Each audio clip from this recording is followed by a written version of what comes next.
Assalamualaikum warahmatullahi wabarakatuh. Perkenalkan, nama saya Adrianus Seran dari kelas 442A27 dari Universitas Bina Sarana Informatika Cabang BSD. Baik teman-teman, pada kesempatan ini saya akan mempresentasikan tentang pentingnya menabung sejak dini. Selanjutnya akan kita lihat poin-poin tentang menabung.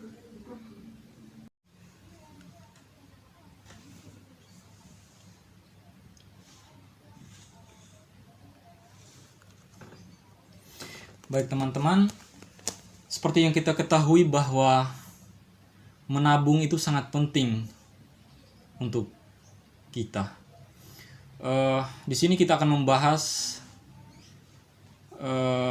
definisi dari menabung, alasannya, manfaatnya, serta jenis-jenis tabungannya dan yang lain-lainnya. Baik, kita masuk pada materi yang pertama adalah apa sih itu menabung?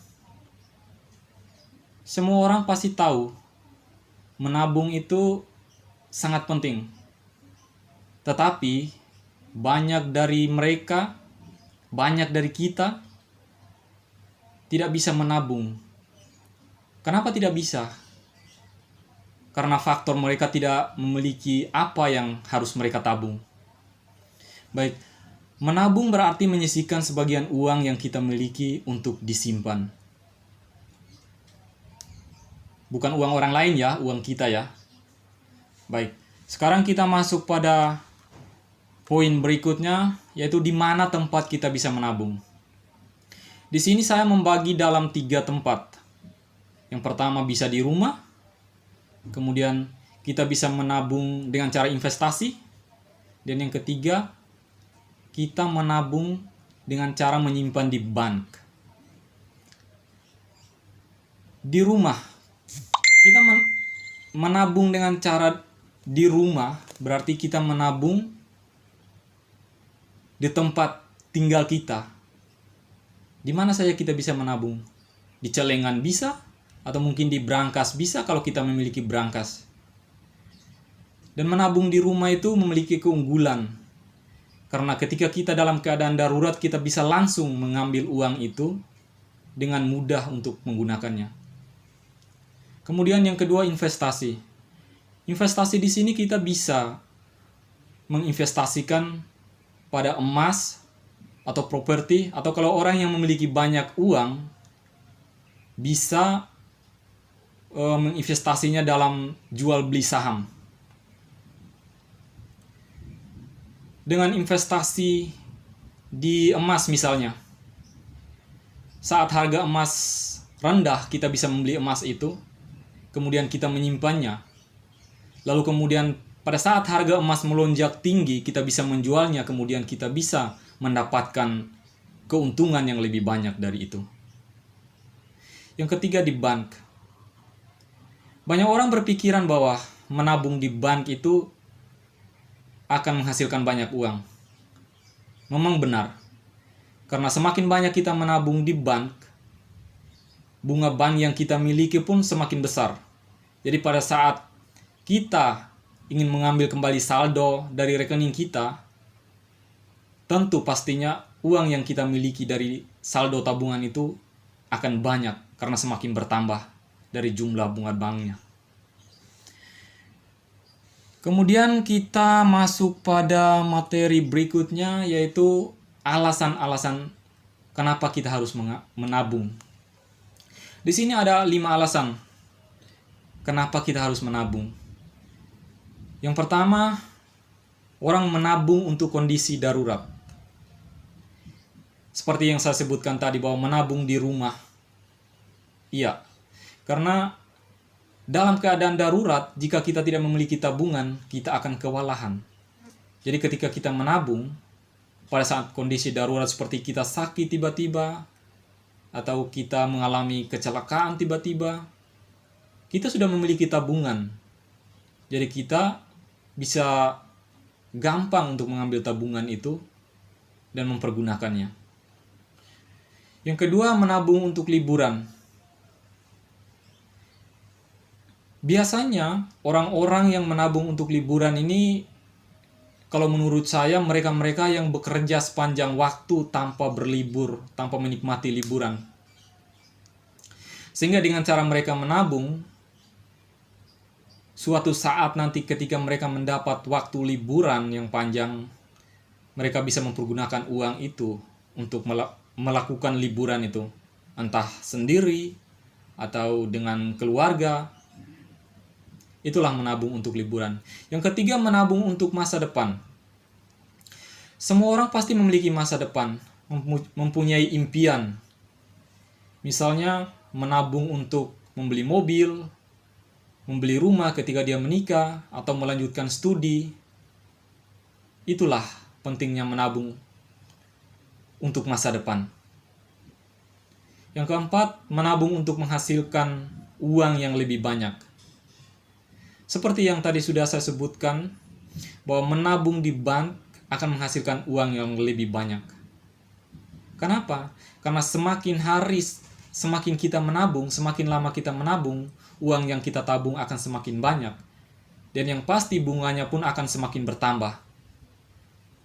Otomatis, uang yang kita miliki pun semakin banyak.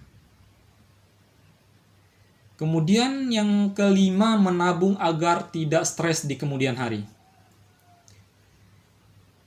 Menabung agar tidak stres, itu ada kaitannya dengan kondisi darurat, masa depan, atau liburan.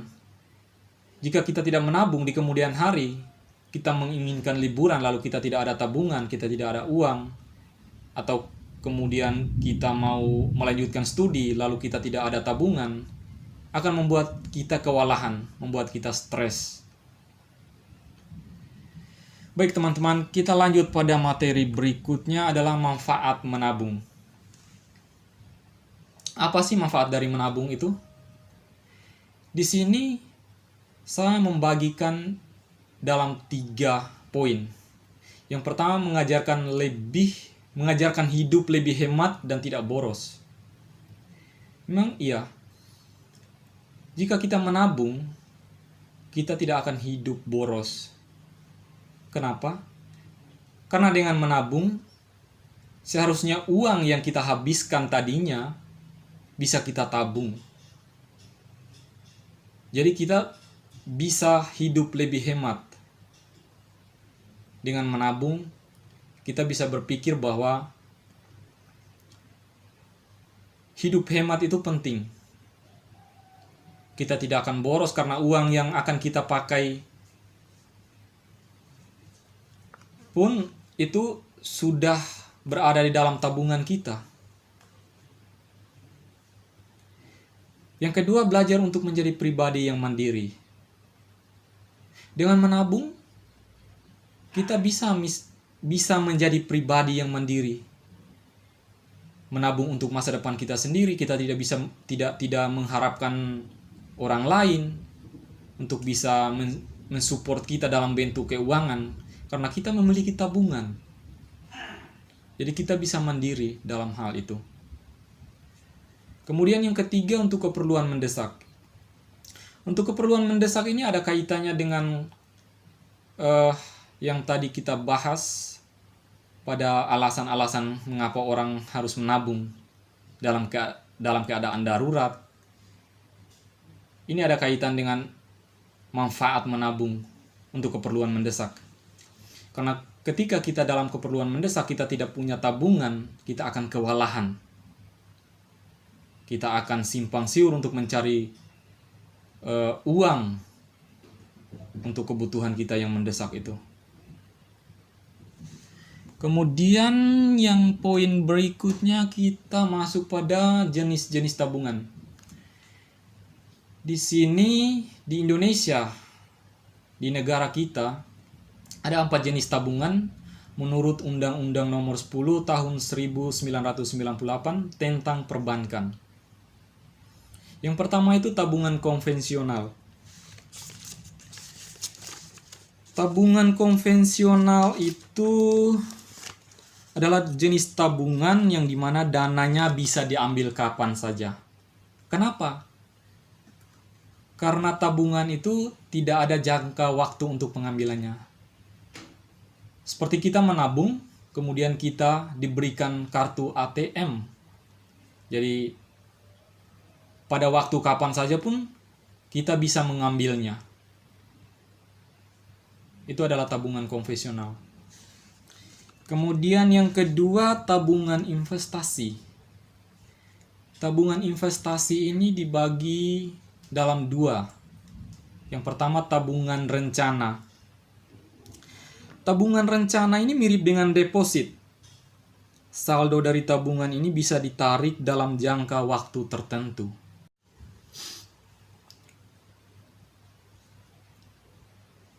Kemudian yang kedua, tabungan deposit.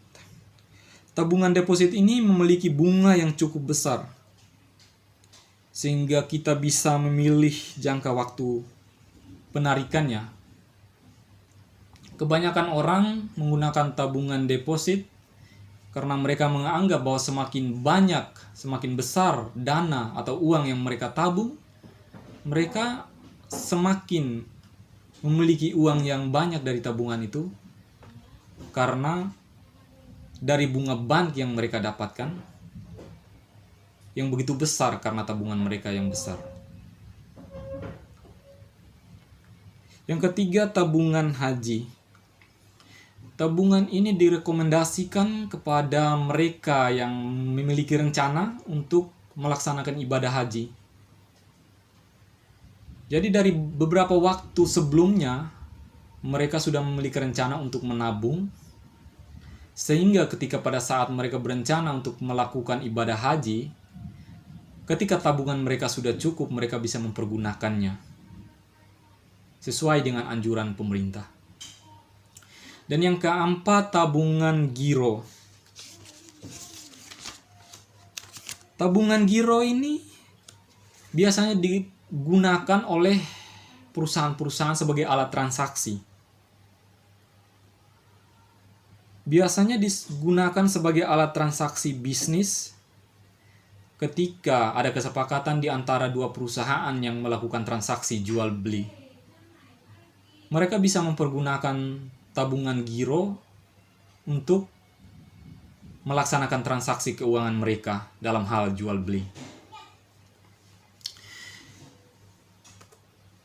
Baik, teman-teman, kesimpulan dari apa yang saya sampaikan ini adalah menabung itu merupakan suatu hal yang sederhana. Namun, jika kita tidak membiasakan diri, semua akan jadi terlihat sulit untuk kita lakukan.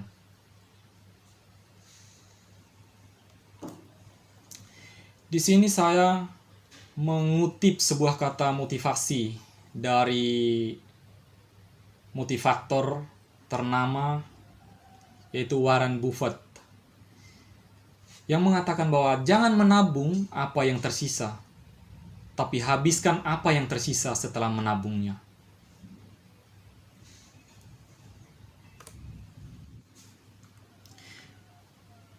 Baik, jika teman-teman ingin melihat lebih jelas atau ingin tahu lebih jelas, teman-teman bisa mengecek atau melihat langsung pada referensi berikut ini.